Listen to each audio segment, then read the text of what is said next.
it chapter by chapter, one bite at a time. So many adventures and mountains we can climb. Take it word for word, line by line, one bite at a time.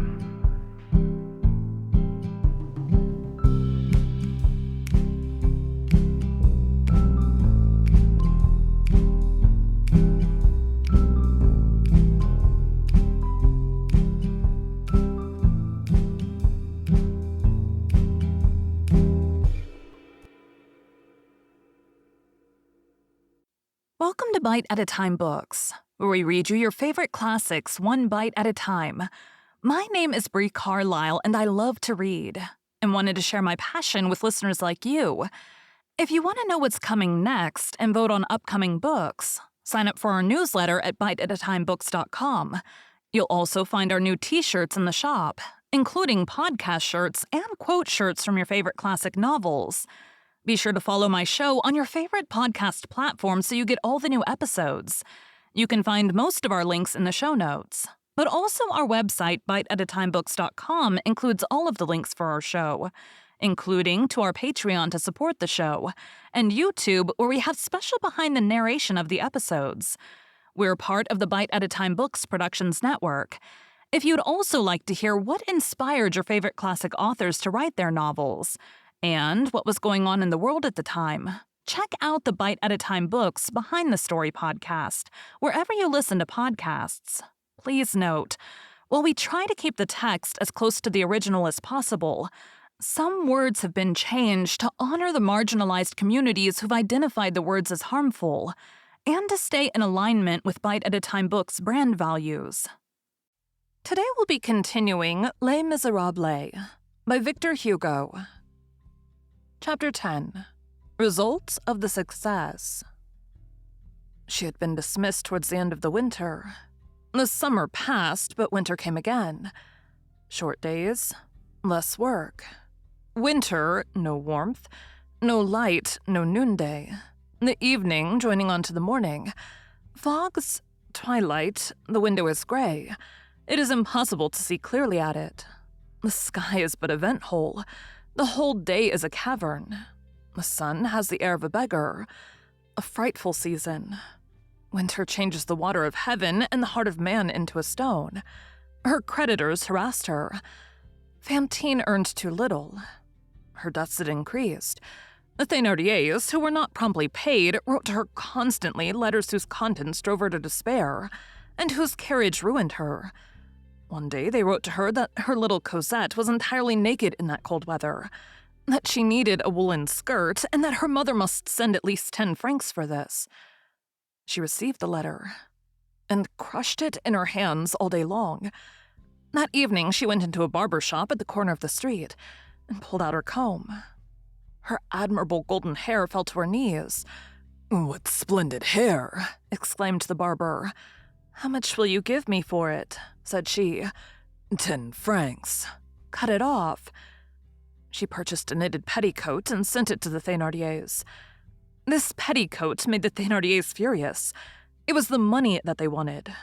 They gave the petticoat to Éponine. The poor lark continued to shiver. Fantine thought, "My child is no longer cold.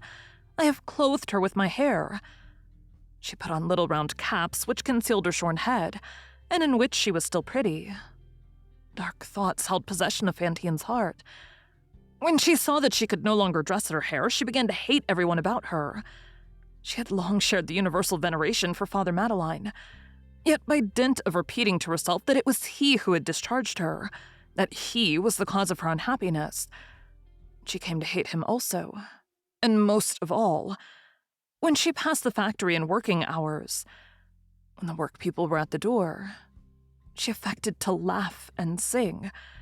An old workwoman who once saw her laughing and singing in this fashion said, "There's a girl who will come to a bad end."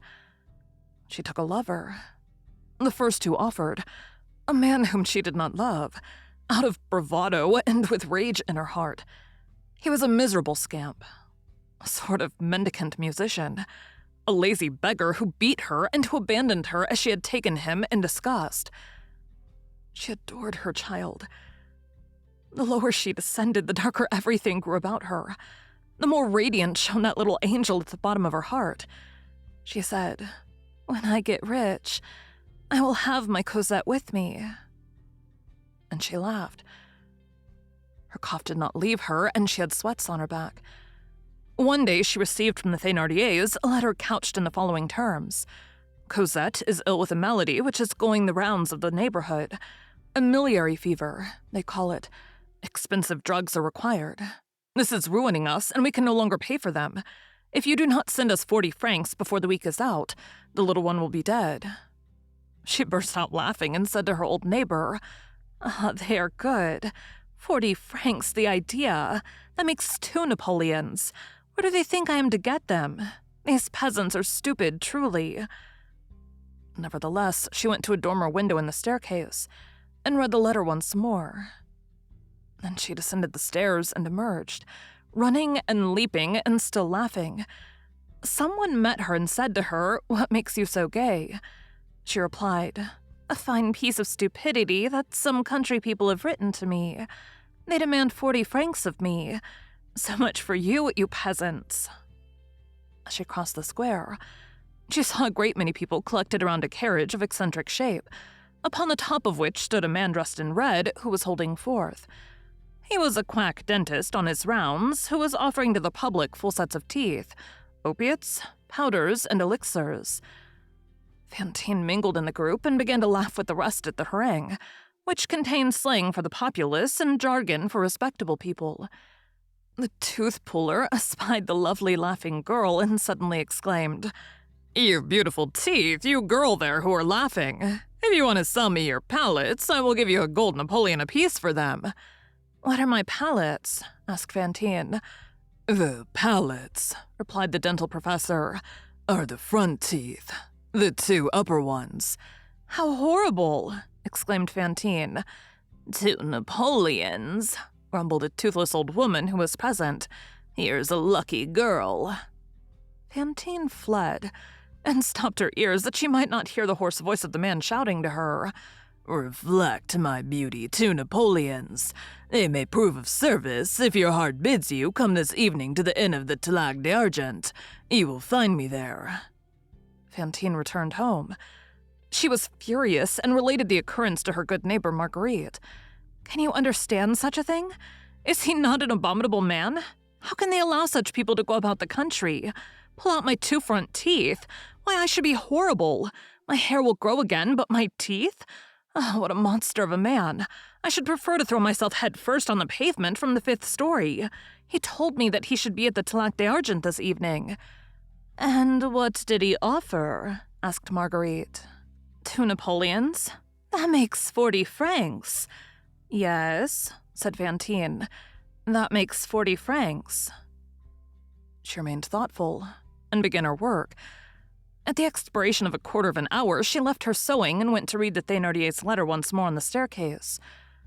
On her return, she said to Marguerite, who was at work beside her, "What is a miliary fever? Do you know?" "Yes," answered the old spinster. "It is a disease." "Does it require many drugs?" "Oh, terrible drugs." "How does one get it?" "It is a malady that one gets without knowing how." "Then it attacks children?" "Children in particular." "Do people die of it?" "They may," said Marguerite. Fantine left the room and went to read her letter once more on the staircase. That evening she went out and was seen to turn her steps in the direction of the Rue de Paris, where the inns are situated. The next morning, when Marguerite entered Fantine's room before daylight, for they always worked together, and in this manner used only one candle for the 2, she found Fantine seated on her bed, pale and frozen. She had not lain down. Her cap had fallen on her knees. Her candle had burned all night and was almost entirely consumed. Marguerite halted on the threshold, petrified at this tremendous wastefulness, and exclaimed, "Lord, the candle is all burned out. Something has happened." Then she looked at Fantine, who turned toward her, her head bereft of its hair. Fantine had grown 10 years older since the preceding night. "Jesus," said Marguerite. "What is the matter with you, Fantine?" "Nothing," replied Fantine. "Quite the contrary. My child will not die of that frightful malady for lack of succor. I am content." So saying, she pointed out to the spinster 2 Napoleons which were glittering on the table. "Ah, Jesus God," cried Marguerite. "Why, it is a fortune. Where did you get those louis d'or?" "I got them," replied Fantine. At the same time she smiled. The candle illuminated her countenance. It was a bloody smile. A reddish saliva soiled the corners of her lips, and she had a black hole in her mouth. The 2 teeth had been extracted. She sent the 40 francs to Montfermeil. After all, it was a ruse of the Thénardiers to obtain money. Cosette was not ill. Fantine threw her mirror out of the window. She had long since quitted her cell on the 2nd floor for an attic with only a latch to fasten it. Next, the roof. One of those attics whose extremity forms an angle with the floor and knocks you on the head every instant. The poor occupant can reach the end of his chamber as he can the end of his destiny, only by bending over more and more. She had no longer a bed. A rag, which she called her coverlet, a mattress on the floor, and a seatless chair still remained. A little rose bush, which she had dried up, forgotten, in one corner. In the other corner was a butter pot to hold water, which froze in winter and in which the various levels of the water remained long marked by these circles of ice. She had lost her shame. She lost her coquetry. A final sign. She went out with dirty caps. Whether from lack of time or from indifference, she no longer mended her linen. As the heels wore out, she dragged her stockings down into her shoes. This was evident from the perpendicular wrinkles. She patched her bodice, which was old and worn out, with scraps of calico which tore at the slightest movement. The people to whom she was indebted made scenes and gave her no peace. She found them in the street. She found them again on her staircase. She passed many a night weeping and thinking. Her eyes were very bright, and she felt a steady pain in her shoulder towards the top of the left shoulder blade. She coughed a great deal. She deeply hated Father Madeleine, but made no complaint. She sewed 17 hours a day, but a contractor for the work of prisons, who made the prisoners work at a discount, suddenly made prices fall, which reduced the daily earnings of working women to 9 sous. 17 hours of toil and 9 sous a day. Her creditors were more pitiless than ever. The second-hand dealer, who had taken back nearly all his furniture, said to her incessantly, "When will you pay me, you hussy?" What did they want of her? Good God! She felt that she was being hunted, and something of the wild beast developed in her. About the same time, Thénardier wrote to her that he had waited with decidedly too much amiability, and that he must have 100 francs at once. Otherwise, he would turn little Cosette out of doors, convalescent as she was from her heavy illness, into the cold in the streets, and that she might do what she liked with herself and die if she chose. 100 francs, thought Fantine. But in what trade can one earn 100 sous a day? "Come," said she, "let us sell what is left." The unfortunate girl became a woman of the town. Thank you for joining Bite at a Time Books today, while we read a bite of one of your favorite classics. Again, my name is Bree Carlile, and I hope you come back tomorrow for the next bite of Les Miserables. Don't forget to sign up for our newsletter at biteatatimebooks.com and check out the shop. You can check out the show notes or our website, biteatatimebooks.com, for the rest of the links for our show.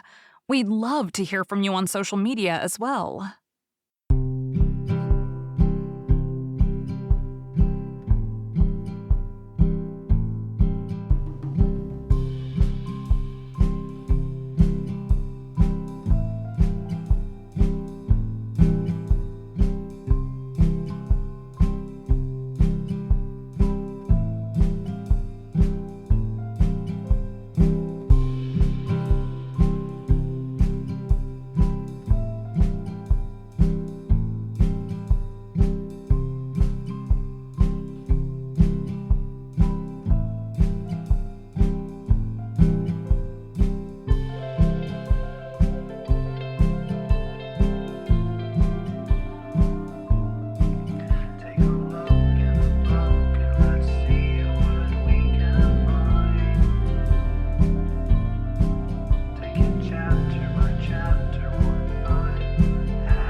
time.